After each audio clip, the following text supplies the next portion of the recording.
Alright. Alright, Cuphead. I get it. You win. Okay. I know when I'm beat, guys. There are some games out there that I'm willing to, you know, push on through. I'm willing to get past that big ugly thing that stands in my way, and I'm willing to just suck up all the strength and muscle memory that I've got in order to get through it. Well, unfortunately not in this case. For you see, I really like Cuphead, and despite what you may think after this video ends, and you've heard everything that I have to say, I want it to be known that up until a certain point, I was really liking this game. And I mean really liking it. To the point where if it got better, I could possibly have seen it making an appearance on the nice cream of the crop list at the end of the year. But unfortunately, it falls short of that simply due to the fact that I give up. And normally I don't let games beat me. If there's a big challenge that I think is tough but fair, I'm willing to push on through it. But not this time. Before I get to my criticisms of it, though, I want to talk about all the positive things that I have to say about Cuphead. The most obvious thing is its art design, which is immediately the thing that stands out. Like, I think objectively the immediate thing that stands out whenever anyone looks at this game. Because it's inspired by the old, you know, 1930s Disney, Looney Tunes cartoons and all that shit. It's got that weird rubber hose animation that's a lost art these days. And to say it looks incredible would be an understatement, in my opinion. It is probably the most unique looking game I have ever seen. And I've played a lot of games in my time on this earth. And I've never ever seen anything like Cuphead. It's the amount of time and energy they must have put into this just for the animation alone is staggering to me. I can't even comprehend the man hours it must have taken for them to realize their vision with this type of style. It's wow. I'm so impressed by this. Same with the music. The music is easily one of the best soundtracks of the year, with this beautiful big brass jazz orchestra that perfectly fits the aesthetic of the 1930s cartoons, and even like down to the gibberish dialogue from the NPCs, the weird burn marks on the screen that happen that tend to be on a lot of old cartoons. Like if you go to Disneyland and you go to the old theater that they have on Main Street, you'll see that exact type of stuff on that screen that you will in Cuphead. It's that authentic. And from an atmospheric audiovisual perspective, this game is almost damn near flawless, in my opinion. Also, before I hit that third island, I was really liking the game, and yes, I know a lot of people have compared the game to Dark Souls, and I'm pretty sure people are sick of it, and I'm gonna do it, but I will compare it specifically to Bloodborne, because I think both of these games are super aggressive and super challenging and intimidate you on a psychological level with the amount of stuff that's thrown at you. And that's great. And I think, like Bloodborne, this game is stressful, it's maddening, and it requires your absolute precision, like flawless precision and muscle memory and everything. You need to learn certain things while you're going through these bosses, and it can seem tough. It is tough. It's really fucking tough, and it can seem impossible. There were points where I even screamed at my computer that it was fucking impossible. but it's not impossible. Because when you finally get to that point, like Bloodborne, where you are used to the bosses, where you've accumulated all these tips and tricks from fighting it, and you just put it all together, and you put on this spectacular feat of ducking and diving and weaving and dodging and shooting and timing your parries and all that, and when you finally win and you see that big knockout logo across the screen, you feel like a god. There was a point where I literally tweeted out, like, I am the lord of all things Cuphead, because I felt invincible in that moment. And that's the secret behind Cuphead's success. For all the bullshit that it puts you through in terms of learning the bosses, dealing with it, you know, them knocking you down only for you to get back up and do it again. The ultimate goal of the game is to get that high, to get that euphoria. It's a powerful drug. It's alienating. It's maddening to get to. But when you finally get that high, it's one of the best feelings you can get in a video game. Hands down. And the regularity that Cuphead gives you that feeling, to make you feel like you've accomplished the best thing in the world, is amazing. It really, really is amazing. Just how great you feel. I can't stress that enough. It just makes you feel, like I said, like a god. And it's not because the game is, at least in the first 2 aisles, it's not because the game is so demanding that it's not a badly designed game either in most cases. Any schmuck can make a game that's hard. Any 2-bit asshole can throw projectiles at you and cheap shots and all that shit, and they can slap the word difficulty, challenge across the game, across the box art. But that doesn't mean that it's fun. And it takes a real skillful team to create a challenge that's tough but fair, and that is very subtly, psychologically encouraging you to keep going.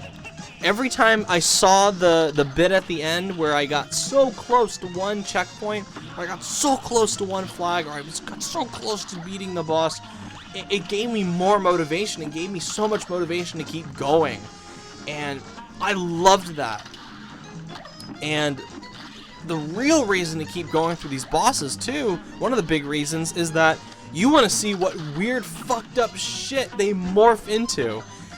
Like, the bosses are all so creatively designed and have phases that, like, contort into these horrific Walt Disney's drug-induced nightmare monstrosities. They are the stars of the show. Fuck Cuphead, fuck Mugman, the Devil, Dice King, all these other fucked up things that come out of the ground to ruin your fucking day. They are the stars of Cuphead. And they're the reason you'll want to stick around if you can handle the challenge. But as it's said in the title, I give up. And as I said at the beginning of the video, I give up. I know what I'm beat. And here's why. So, the game is divided into 3 islands. First island is kind of like not exactly the tutorial, so to speak. It's more or less kind of like, hey, this is still really challenging, but it's manageable. The second one is, hey, you might need to buy some different kind of shots in order to get where you need to get and win. And I got through that, not okay, but I got through it, you know, with enough determination and shit like that. Then I got to the third island. And the third island is where I finally realized that I just didn't have the time nor the patience to keep going. For me, in my mind, I think I considered the last 2 bosses that I faced on the second island to be the final challenges for my experience. and I really just, I don't want to go through it again. Because unfortunately, the game traps you. For me personally, it traps you in this unwinnable situation where I guess I purchased the wrong upgrades and I've been using the wrong stuff, and the bosses on the third island are more manageable with very specific attacks and very specific shooters that you can purchase from the shop. And there's only really one way in order to get coins that you need to purchase upgrades, and it's through these really awful run and gun sections. So the game railroads you into two specific things. Either you bash your face against a brick wall trying to beat these bosses with your limited arsenal, or you bash your face against a brick wall trying to grind through these atrocious run and gun bits for coins that you might or might not miss out on. So it's unfortunate that the game really is limiting in how you're able to proceed. Say what you will about Bloodborne, with it being tough, with it being stressful. Bloodborne gives you options. It gives you health pickups. It gives you new strategies. You can be flexible with what you do. You can go to other areas in order to grind for health items and bullets and maybe level up, and when you come back you'll be ready.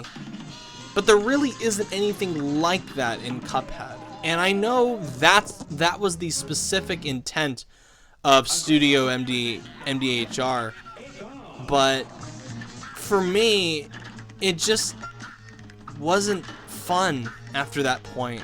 I tried out the first two bosses on the island with the limited arsenal that I had, and I just realized that I don't want to go through this anymore.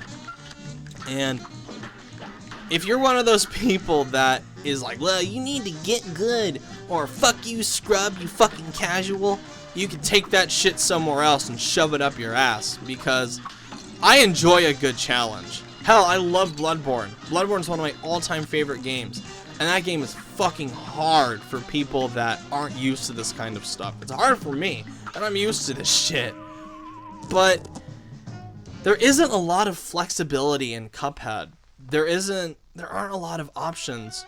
And the only way you'll be able to get through the game in order to see everything that you want to see and even beat the game, you gotta do it on the regular difficulty. You can't just pick simple, like in Fury, last year's other bullet hell, ridiculously overblown difficult game, where it cuts out entire sections of the fight and it makes them easier, but you miss out on getting to the final area. It locks you out of it. So you can't just play it on easier difficulty. Like, the required difficulty is fucking hard. And that sucks for people that want more options. And I know it's fine-tuned to a specific way, but it just stops being fun if you get into this lock that I did. And I'm not going through those fucking run and gun sections. There's no way that I'm going through them again. I've tried all of the ones that I've unlocked so far. I'm not going through it. Fuck that. There's no checkpointing, no health pickups, and the run and gun levels take so many cheap shots at you and ambush you with shit that you don't see coming that it just feels cheap. And there's one in particular that's like a gravity-defying one that is so atrocious and annoying that I gave up immediately after 2 tries.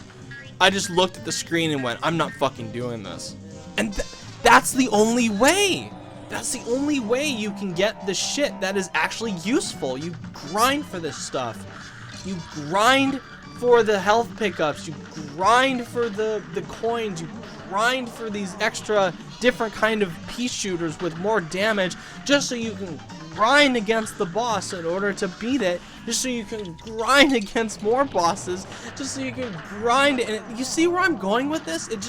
It traps you in this never-ending cycle of grinding. And it also kind of stops being that tough but fair thing when you get to some of the later bosses. Particularly the bosses that require you to do these platforming segments with RNG. Some of these bosses rely on RNG. And I've had multiple instances where the elements would line up in the worst possible way, and you wouldn't be able to dodge anything. You would get trapped.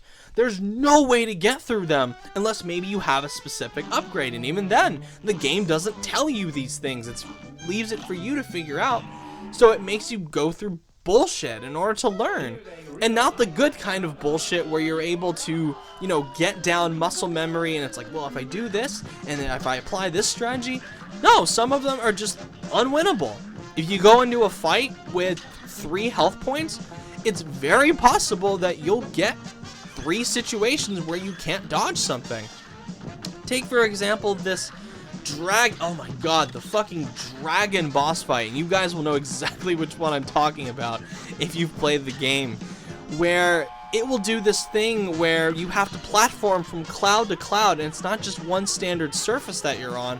You gotta jump from these clouds, and the clouds are randomized, and then it does these fucking looping fireball movements combined with this tail that can sometimes trap you. And if you don't have like the utmost reflexes trying to dodge this stuff, you'll get trapped and you'll get hit, and it sucks. And I beat the boss after fucking, I think, 63 tries. 63. Like, that is more times I've died than any boss I've ever played or beaten in Demon Souls, Dark Souls 2, 3, Bloodborne, all of them. And, I mean, I won in the end, and I got that high, but then I just hit that roadblock where I'm like, I just don't want to do this anymore. It's not fun to me. And if I want challenge, I at least want it to be fun. And it's just not fun after a while. So, and that sucks. It just makes me sad. And I guess you could go for the co-op option, but honestly, I would not recommend co-op for this game. I'm very happy that it gives you that option for co-op, but I just don't recommend it because you're already dealing with all these projectiles and all this bullcrap being thrown at you. To then add in another player character that moves around on the screen that looks almost exactly like you, it becomes really hectic. You're better off just playing it solo. The bosses have lower health when you're playing it solo, and you'll be able to concentrate better without someone that looks almost exactly like you in the blink of an eye jumping back and forth around you, and it's just overall way too distracting. I can't recommend co-op. And like I said, it makes me sad because I think this game could have been something like amazing, like true Game of the Year potential material if it had just, and I hate to say this word, if it had just casualized some of its elements more. It's just such an alienating game that it makes me sad that I can't recommend it to everybody. And I wish that I could, because I know there are people out there that would love this game.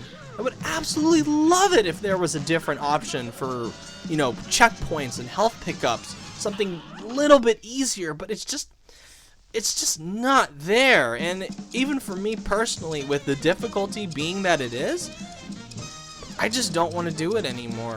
I'm sorry, I don't. And I really want to. Maybe one day I will go back and finish Cuphead. Maybe one day. But for now, I just look at the game, I look at the brick wall that I gotta bust through, and I look through the other brick wall behind me that I gotta bust through to even have a chance of breaking through the brick wall that's in front of me, and I just go, it's not worth it. It's just, you win, Cuphead. So long, and thanks for all the fish. And this isn't a situation like Mighty Number 9, where I hated Mighty Number 9 so much, and that was one of those games that slapped so much bullshit artificial difficulty into it that it really was not fun. Like, it was a fucking awful grind from beginning to end with a bunch of cheap bullshit. And I gave up without even, like, beating any of the regular bosses. I just didn't care. It was so crappy, I just was like, fuck this is bullshit. Not the case with Cuphead, where I think with better balancing and less RNG and more options for you to get health pickups and power-ups and shit like that, because there's no way you can earn coins from the bosses. You have to go through these run and gun sections. For all these reviewers that are going, oh, well, the developers know that these things are optional. These are just optional. That's kind of half true. Yes, technically they are optional. But when you're faced with an unwinnable situation where your arsenal is just not cutting it, you kind of need to go through them. And they suck. So it just gets into this weird cycle of bullshit that it's tough to break out of. Unless you have like a lot of patience and determination to get through it, you're just not going to do it. You're just going to give up like I did. And oh well. And this isn't one of those situations where I'm bitter towards Cuphead. I'm not. I really do appreciate the time that Cuphead gave me. At least for the first 2 aisles. I'll remember this game for a long time because of the things it made me do, the things that it made me feel, both positive and negative. But it's just a situation where I look at it and I just go, you know what, you win. You know, this is an amicable parting of ways between me and Cuphead. So that's my opinion of Cuphead. And I guess the recommendation aspect of it is that if you are somebody that craves challenge, that loves these old school shooting platformers like Contra, and want to see something like that but mixed with a really amazing art style and aesthetic, by all means I recommend Cuphead. But if you're somebody that just doesn't have the patience or the time to deal with the huge learning difficulty curve that it has, I can't recommend buying it. I would recommend watching a YouTuber play it, or just look at the stills, look at videos, look at trailers. Just, yeah, this breaks my heart that I gotta do this, because I really want to recommend this to as many people as I can, because it's so unique. But it's just certain slip-ups here and there and certain design decisions that just trap the game in this unending cycle of just frustration. It's just, I can't. I cannot recommend this game to most people. Only a very specific niche audience can I recommend it to them. So anyway, that's Cuphead, available for $19.99 on Xbox One, Windows 10, and Steam. Oh, and GOG, of course. So anyway, thank you guys for watching. If you like what you see, subscribe. Let me know what you think about Cuphead. And as always, have a good one, everyone. Take care.